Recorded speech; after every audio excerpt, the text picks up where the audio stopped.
Brian in Irving, you're next on the Mark Davis Show. What do you say? Hi, Paul. Good morning. Good morning. I'm really excited. Hi, I'm really excited about Trump's latest grift selling Bibles. Do you think it can be as successful as Trump University or Trump Steaks? Obviously, you're not a Trump supporter. Why would you say that? Well, because you just used the word grift. You brought Trump University is used against Trump. It was a very successful. It was a very successful university, don't you think? Well, no, I don't think it certainly wasn't a financial success, and they had to settle some lawsuits, some people who thought that they had been ripped off. I don't think you could call it a success. Oh, but Trump Steaks was really successful, right? No. Okay, Brian? You're making a point. Go ahead and make it. I think it's great that a billionaire who is not into religion whatsoever is selling Bibles to raise money. Okay, it makes perfect sense. Okay, you have me at the disadvantage, Brian. I don't know about him selling Bibles, so enlighten me here. It's been all over the news the past 24 hours. Okay, well, now, you know what? I've had a lot going on the last 24 hours, so I missed it. So enlighten me. He's selling Bibles. It's got the American flag on it because we all know that Jesus was American. And they're only $59.99. It sounds like a great deal. And he's helping make America great again. He's selling Bibles for $60 with his name on it. Brian, let me ask you. Okay, well, let me ask you a question. In his 4 years as president, to which of his policies did you object? I actually like most of his policies. The problem is he's a sociopathic narcissist that drive the country off of a cliff, and he tried to overthrow an election. Other than that, he's wonderful. Enlighten me how he tried to overthrow an election. Enlighten me how he tried to overthrow an election. Oh, I don't know. Maybe he tried to come up with fake electorate lists. Maybe he pressured the DOJ to put out a statement saying the election was corrupt. Maybe he summoned a mob to peacefully and patriotically protest and fight like hell, and you're going to lose your country, and went to the Capitol. But besides those things, he's done nothing wrong. Brian, can Hello? you hear me? Brian, can you hear me? I can hear you. All right, it's producer Rhonda Kay.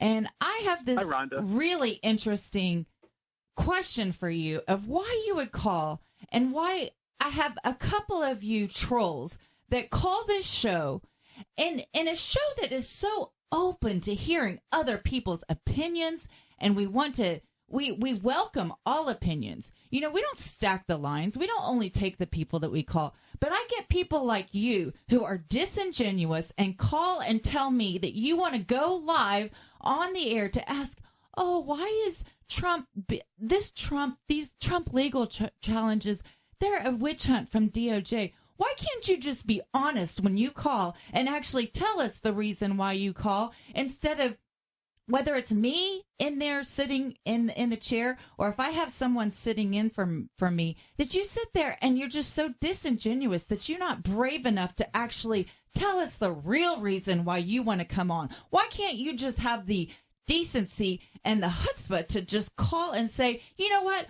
Trump isn't my guy. I don't stand up for him. But you have to go and like a little swiveling weasel, go and lie to the person who answers the phone about the reason why you want to talk to whether it's Mark or the guest host. You do it time and time again, and you don't even have any respect for what we're trying to do here. I know. You're trying to poison all the dumb idiots out there, and how dare I embarrass you guys. But hold on, Brian. Answer her question. Why not just be honest about what you wanted to talk about? Because we'd have put you on. Why not be honest? Because I'm reading this. Hold on. I'm reading the screen here.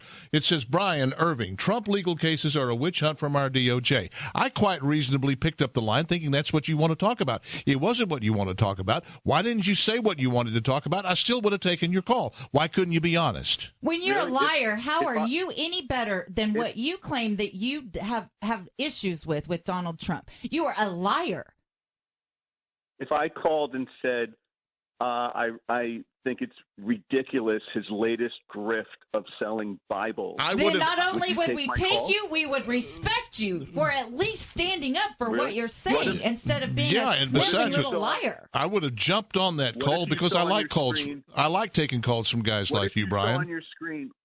What if you saw on your screen the question, why is it that 40 of 44 former Trump cabinet members have not endorsed him, and many have called him Brian, your premise here is that we wouldn't have taken that call, and we would have absolutely taken that call. That's an absolute false altercation, Brian. If you had the decency to just be upfront and honest, then you would see whether it's Mark Davis or any of our guest hosts, you would probably get moved to the top of the line, because guess what? That's what we do here. This is a talk show. We welcome people with varying different opinions and perspectives. That's what this show is about. It's perspectives. But yet you don't even have the backbone to stand up and be honest about what you stand for. Paul, are you real MAGA like Marjorie Taylor Greene, or are you fake MAGA like Ted Cruz, Tucker Carlson, Lindsey Graham, Elise Stefanik, in that you really do not like Trump and do not like MAGA, but you kind of need a job, so you're going along. Oh yeah, so that's the exact reason. You know, Brian, that's the exact reason I'm doing this, is because I kind of need a job, because I'm being so richly paid to be here filling in on this show. It's because I'm so desperate for money that I need to take day work like this in order to survive. No, Brian, I am a rock-ribbed conservative. I am a rock-ribbed believer in the American dream. I'm a rock-ribbed. Hold on. You asked the question. I get to answer. Support Trump. You hold on. I'm going to answer your question. I am a rock-ribbed believer in the Constitution, and I am a rock-ribbed believer in the wisdom of the American people. And so I support Trump because he believes in the American people, and he is not an elitist who looks down his nose at the American people. And for all of his manifest faults, and there's a long list of them that I will fully acknowledge, I don't think he is a perfect man. There's a lot of things about him I would change. I have taken heat on this show from callers about things that I have said critical of Donald Trump. I am not a blind supporter of Donald Trump, but in the aggregate, he comes the closest to being somebody who represents the interest of the people in the heartland of this country that are the ones that are making the country work. And that's why I support him.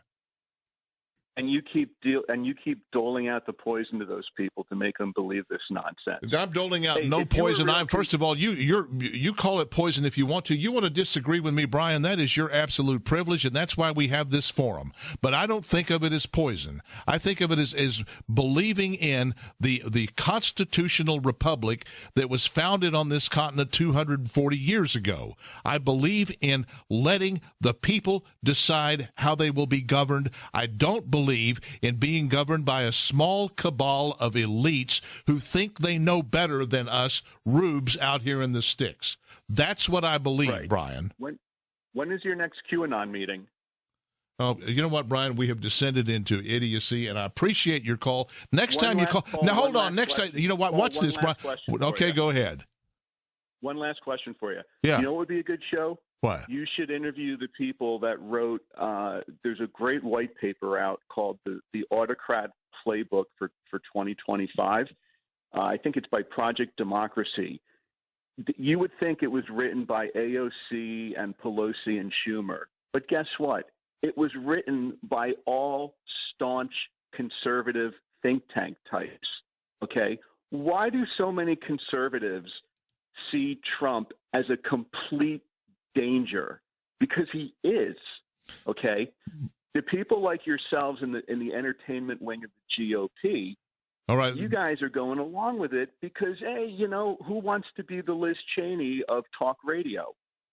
You know what, Brian? When I walk in here, and I got to let you go because we've got other people waiting, and it can't be all a one caller show. But I'm gonna close by saying this: when I walk in here, nobody says to me, "These are the kinds of calls you can take, and these are the kind of opinions you have to hold." Not one person says that to me. So I'm under no coercion from anybody as to what I believe and what I say on the air. And Brian, I say again, you can believe whatever you want to believe, and you can call this show and you can promote your ideas. But I tell you what, if you want to call this show, you better be honest when Rhonda K. Moreland or whoever it is that's screening calls. Be honest about what you want to talk about. If you want to hold Donald Trump to a high standard of ethics, and if you want to hold a guy like me to a high standard, adhere to that standard yourself and tell the truth about why you're calling. Brian, have a great day. 866-660-5759.